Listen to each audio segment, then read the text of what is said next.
बिस्मिल्लाहिर्रहमानिर्रहीम। रब्बिश्रह ली सदरी व यस्सिर ली अमरी वहलुल उक़्दतम मिन लिसानी यफ़क़हू क़ौली। अस्सलाम वालेकुम व्यूअर्स, मैं अपने चैनल में आपको खुशामदीद कहती हूँ, ढेरों दुआओं के साथ कि अल्लाह पाक हमारी तमाम परेशानियों को दूर फरमाए। अल्लाह ताला हम सब पर मेहरबान हो जाए जितना वो मेहरबान है। अल्लाह से दुआ है कि जो रिस्क की तंगी में मुब्तला है, तंग दस्ती में मुब्तला है, तो अल्लाह ताला खुला रिस्क अता फरमाए, आमीन। जो लोग परेशान हैं बीमारियों की वजह से, तो अल्लाह ताला से दुआ है कि उन्हें शिफाए कामला अता फरमाए। अल्लाह अपने सिवा हमें किसी का मोहताज न बनाए, आमीन। आज आपसे जो वजीफ़ा शेयर करने जा रही हूँ, ये पीर मुर्शिद ने एक ऐसा अमल अता किया है जितना करने में आसान है उतना ही ज़्यादा पावरफुल अमल है। आपकी किसी भी एक हाजत को लेकर या बेशुमार हाजात को लेकर आप ये अमल कर सकते हैं, लेकिन ख़ास तौर पर एक हाजत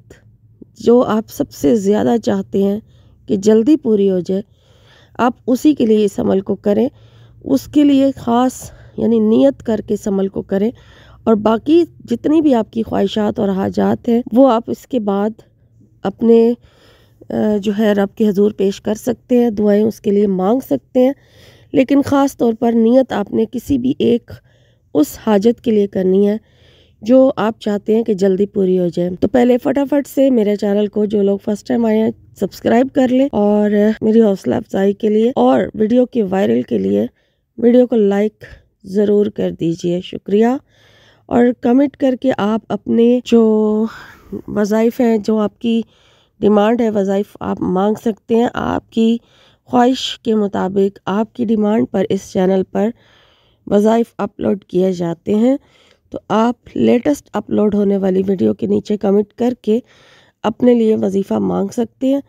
और इसके अलावा आपने इजाज़त का जो आप जिक्र करते हैं, उसके लिए आपने अपनी सिटी का नाम लिखना है कि किस जगह से आप इस वीडियो को देख रहे हैं, और दुआओं में नाम शामिल करने के लिए अपना नाम ज़रूर दुआ में कमेंट में लिख दिया करें। तो वजीफ़े की तरफ चलते हैं। जो वजीफ़ा आज आपसे शेयर कर रही हूँ, इसको आपने लगातार 14 दिन करना है। ये 14 यानी 14 दिन का अमल है, और इसको बगैर नागा किए किया जाएगा, बीच में नागा नहीं करना। तो ख़वातीन जो है इस अमल को वैसे तो नपाकी के दिन में भी कर सकती हैं, लेकिन जो पहले दिन का अमल बताया जाएगा, आपने पूरी तवज्जो के साथ इसको सही तरीके से समझ के वीडियो को फिर अमल करना है।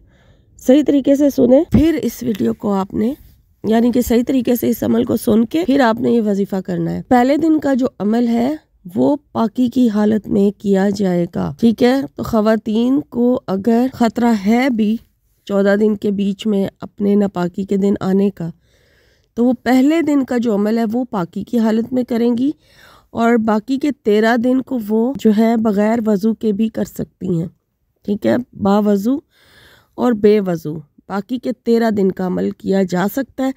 सिर्फ पहले दिन का जो अमल आपको दिया जा रहा है वो ज़रा डिफरेंट होगा, उसको आपने सही तरीके से सुनना है, और उसको आपने नापाकी में बिल्कुल नहीं करना, क्योंकि वो नफल नमाज का अमल है, और नफल नमाज आपने पाकी की हालत में पढ़नी है। बाकी के 13 दिन में अगर आपको अयाम आ भी जाते हैं मखसूस, तो आप अमल को जारी रख सकती हैं। इस सही तरीके से आपने सुनना है और फिर करना है। अभी पहले दिन का अमल आपसे शेयर कर रही हूँ। पहले दिन जब आप वजीफ़ा शुरू करने लगेंगे तो आपने किस तरह से करना है। तो पहला दिन जो है वो आपने इस अमल को करना है। शुरुआत कैसे करनी है, आप पहले वज़ू कर लेंगे, ठीक है। वज़ू करने के बाद फिर आपने दुरूद शरीफ पढ़ना है।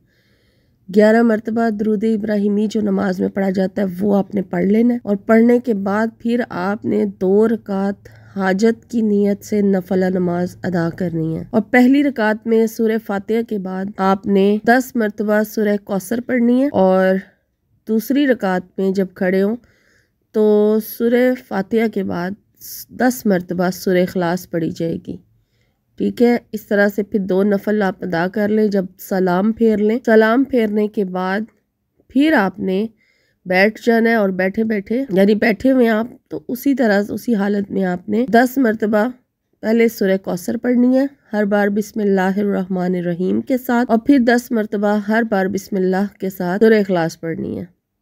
ठीक हो गया, यहाँ तक आपको समझ आ गई। अब आगे आपने क्या पढ़ना है, 100 दानों की एक तस्बीह आपने करनी है। किस तरह से? अल्लाह के 3 नाम पढ़ने हैं, या रहमानु, या रहीमु, या करीमु।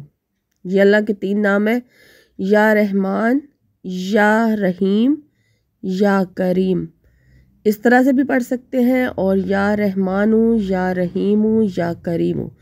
पूरी एक तस्बीह आपने ये पढ़ लेनी है। और फिर उसके बाद लास्ट पर आपने क्या पढ़ना है? असल वजीफा इस चीज़ का है, आपने लास्ट पर पढ़ना है अल्लाह का नाम, अल्लाह के 2 नाम, अल्लाहुस्समद। अब अल्लाहुस्समद को आपने 70 मरतबा पढ़ना है, ठीक है, 70 टाइम अल्लाहुस्समद पढ़ेंगे। और फिर उसके बाद लास्ट पर जब आप अपने मकसद की दुआ कर लें, तो यहाँ पर आप दुआ मांगने के बाद 11 मरतबा फिर दुरूद शरीफ पढ़ेंगे, और इस तरह पहले दिन का जो अमल है आपका पूरा हो जाएगा। और नियत आपने नफल नमाज अदा करने के बाद लाजमी अपने मकसद की कर लेनी है कि जिस मकसद के लिए आप इस अमल को कर रहे हैं, चाहे तो शुरू में कर लें नफल नमाज अदा करने से पहले, कि जिस मकसद के लिए आप इस अमल को कर रहे हैं, तो उसी नियत से फिर आप नफल नमाज भी ज़ाहिर अदा करेंगे।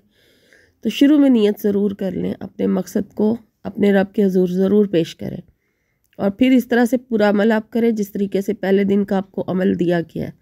अब बाकी के 13 दिन का जो अमल है वो आपने जस्ट इतना पढ़ना है कि दुरूद शरीफ पढ़ें शुरू में 3 मरतबा, और उसके बाद अल्लाह के ये 3 नाम, या रहमानु, या रहीमु, या करीमु, ये पूरी एक तस्बीह पढ़ेंगे।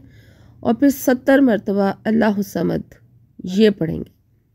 वो 3 नाम पहले पूरे पढ़ के फिर 70 मरतबा अलग से आपने अल्लाहुस्समद पढ़ना, और फिर अपने मकसद की दुआ करेंगे, और फिर 3 मरतबा दुरूद शरीफ पढ़ लेंगे। ये बाकी 13 दिन ये अमल किया जाएगा, जिसको आप नापाकी की हालत में या बग़ैर वज़ू के भी पढ़ सकते हैं।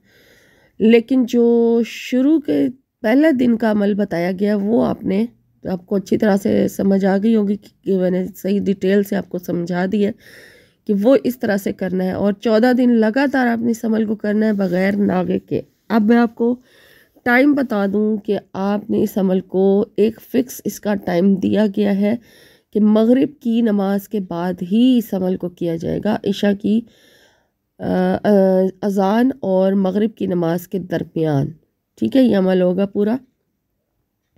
तो जब आप मगरिब की नमाज अदा कर लें तो उसके साथ ही फिर आपने इस अमल को कर लेना है, ठीक है। ये अमल उसी टाइम फिक्स है, इसका टाइम फिक्स बताया गया है कि आप टाइम नहीं चेंज कर सकते।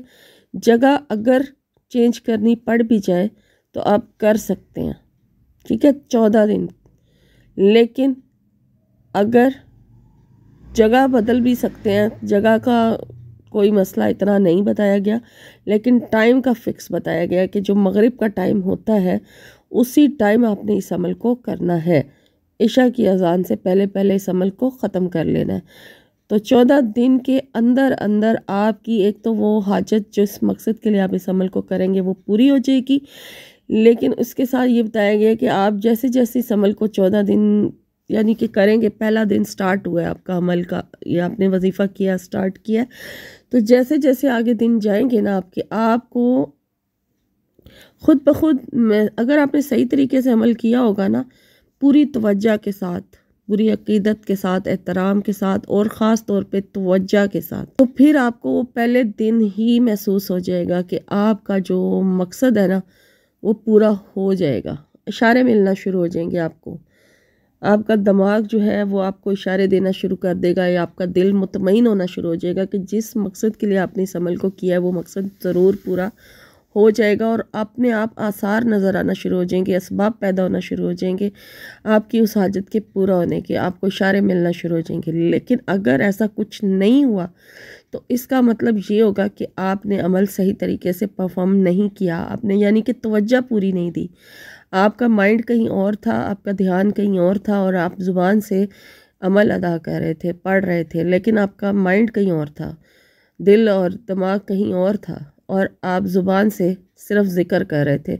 तो फिर उसमें आपकी अपनी खामी होगी, अपनी गलती होगी, फिर आपने बाद में ये नहीं कहना कि हमारा मकसद पूरा नहीं हुआ, ठीक है। आप सही तरीके से पूरी तवज्जो के साथ इस अमल को करें तो इंशाअल्लाह ताला 14 दिन के अंदर अंदर आपकी हाजत जिस मकसद के लिए इस अमल को करेंगे वो ज़रूर पूरी हो जाएगी। और उसके साथ साथ और भी हजात जिनका ज़िक्र आप अपने रब से करेंगे वो भी इंशाअल्लाह ताला पूरी हो जाएंगी। वमा अलैना इल्लल बलागुल मुबीन।